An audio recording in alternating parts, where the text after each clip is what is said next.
ito po advantage ng ating OPS Digital Project. Number 1, yung positioning advantage. Ano yung positioning advantage? Dito po, speed is the name of the game. Paano po yun? The more na mas mabilis kang mag-decide, the more na mas magiging mabilis yung profit mo dito sa ating digital project. Sample, nakita mo to ngayon. Ngayon mo nakita, ngayon ka mag-decide. Tama, may mga nagtatanong kasi gaano ba talaga kabilis yung magiging profit namin dyan. Tama? Yung bilis po ng profit nyo dito ay nakadepende sa bilis nyo pong magdesisyon. Why? Kasi pag nag-decide ka kaagad na gawin tong project na to, ginawa mo to ngayon, ngayon din po pwede ka mag-profit. Pwede ka mag-generate ng profit mo. Okay po ba tayo doon? Ganun po kaganda. Number 2, this is a web-based project. When we say web-based project po siya, online po to. Tama, kinagandaan, hindi po to affected ng kahit na anong calamities. 'Di ba? Kahit bumagyo sa labas, bumaha, lumindol, wag naman po sana. Okay po ba tayo doon? At kahit maulit pa yung pandemic, wala pong problema. Tama kasi bakit nung last pandemic po, totoo lang. Ang dami pong natulungan na tong project na to na magbago yung buhay, na kumita ng malaki, na mag-generate ng malaking profit. Ang dami pong mga Pilipino na natulungan po ng project na to. Ganun po kaganda, pandemic proof po itong ating digital project. Okay, number 3, no territorial boundaries.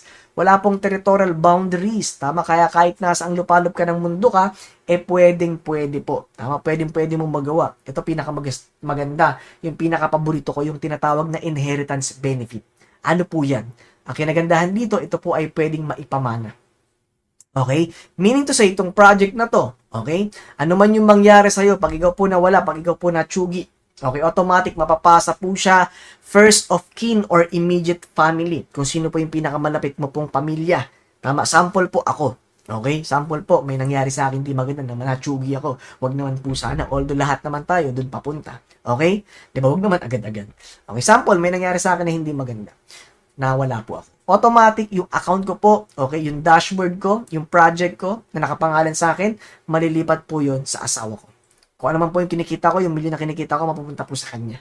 Tama? Now, sample, pati po sa asawa ko, may nangyari. Nawala din po siya sa mundo. Wag naman minsan.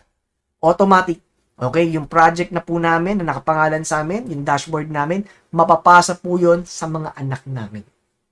Maganda, yung mga anak namin, walang idea kung paano to ginagawa. Diba? Hindi nila to alam. Right? Pero automatic, yung milyon na kinikita po namin, automatic sa kanila po mapupunta. Ganun kaganda yung inheritance benefit. Meaning to say, hanggang sa kaapu-apuhan mo, makikinabang dito.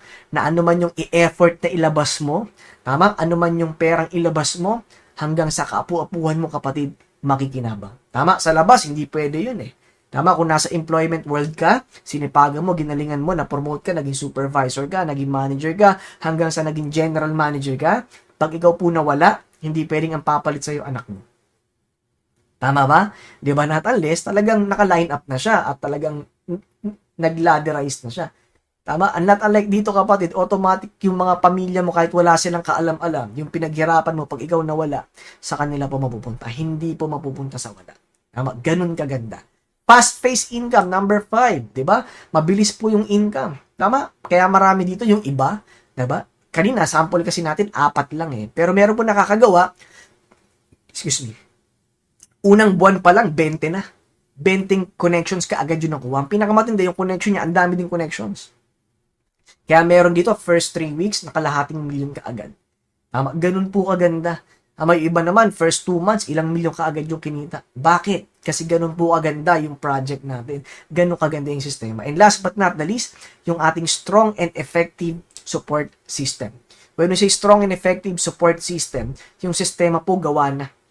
Proven and tested na. Hindi po basta kwento-kwento lang. Ang dami na po nakagawa, ang dami na po nag-benefit, ang dami na po talagang nangyaring maganda sa kanila. Diba na, totoo lang, isa lang po ako sa natulungan ng company. Ang dami na pong natulungan kumita ng milyon. 5,000 mahigit na. Okay po ba tayo doon? Yung mga kumita ng milyon, ha? Hindi kasama yung mga nagdadaang libong income. Diba? Kahit nga wag na sumama sa mga milyon, dun sa 100 plus thousand na income, ang laki pa din po nung kapatid. Tama, ganun po kadami na tulungan ng ating company. Okay, yung sistema na to sobrang gawa na, proven and tested. Ang dami na pong napatunayan at hindi malabong ikaw po yung kasunod. Okay po ba tayo doon? So, ganun po kaganda, ganun po kasimple, and tapos na po ako, kapatid. Okay, ganun po lang po ka-basic kung papansin mo, yung sistema natin, ang daling ipaliwanag, ang daling intindihin. Tama? Ang trabaho mo lang, makikipag-collab ka sa amin, i-endorse mo lang po to, endorser ka lang, i-endorse mo lang yung digital project natin sa mga connections mo. Magiging bridge ka lang. Okay, papakilala mo lang sila sa amin, tapos kami na po bahala. 20% effort mo, 80% sa amin. Then, kukuha ka lang ng 4 na partners mo. And after that, tutulungan natin sila. And the rest, dire-diretso na po yun. Ganun lang po kasimple. Ganun lang po to kadaling gawin, kapatid. Okay? Kaya naman, ang dami na pong natulungan, okay, ng project na to na talagang umasenso at magbago yung buhay. Okay po ba tayo doon? Diba? So, ganun lang po kasimple, kapatid.